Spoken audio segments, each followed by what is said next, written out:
Bonjour à tous, nous reprenons la thématique sur la Grèce antique avec cette fois-ci les monstres dans la mythologie grecque. Alors même avertissement qu'à chaque fois, ceux-ci évoquent des mythes, c'est-à-dire des choses qui n'ont rien de réel.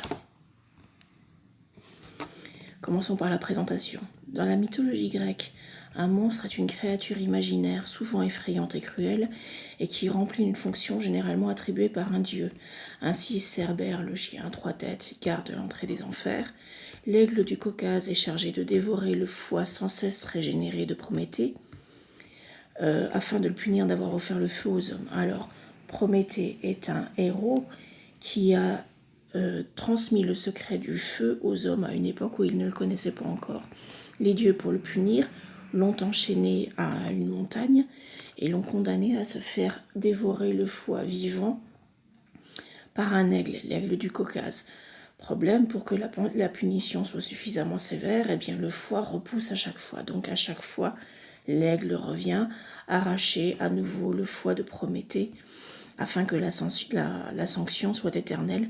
C'est finalement Héraclès qui va libérer Prométhée et lui permettre de ne plus subir cette torture. Alors, ces monstres font l'objet de la lutte d'un héros qui doit les combattre afin d'atteindre le résultat de sa quête, c'est-à-dire de ce qu'il cherche à obtenir. Héraclès combat le lion de Némée ou bien l'hydre de Lerne. Ulysse réussit à vaincre les cyclopes grâce à sa ruse, etc.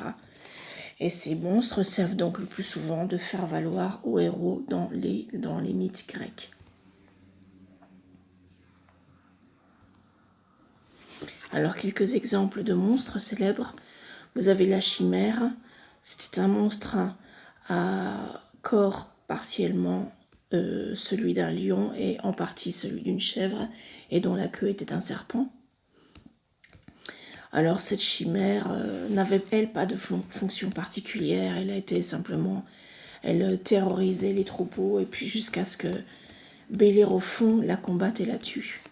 Ensuite, vous avez l'hydre de Lerne, ce monstre mythique qui a plusieurs têtes. Particularité, lorsqu'Héraclès veut la combattre, puisque cela fait partie de ses 12 travaux, eh bien, à chaque fois qu'il coupe une tête, il en pousse plusieurs autres. Donc, le combat est compliqué et difficile. Vous avez ensuite Cerbère, le chien à 3 têtes, gardien des enfers. Là encore, il va faire l'objet d'un des travaux d'Héraclès qui réussira pas à le tuer, mais à le maîtriser, à le contrôler. Et puis vous avez le Minotaure dont on a déjà eu l'occasion de parler cette année, ce monstre au corps humain et à tête de taureau et qui dévorait les Athéniens dans le palais du labyrinthe. Donc vous avez ici quelques exemples de monstres célèbres de la mythologie grecque, il y en a beaucoup d'autres. Alors, activité à réaliser cette fois-ci, vous allez compléter la grille de mots mêlés sur le lien qui suit et je vais vous transmettre tout à l'heure via WhatsApp. Alors on se retrouve tout de suite sur WhatsApp si vous avez des questions. À tout de suite.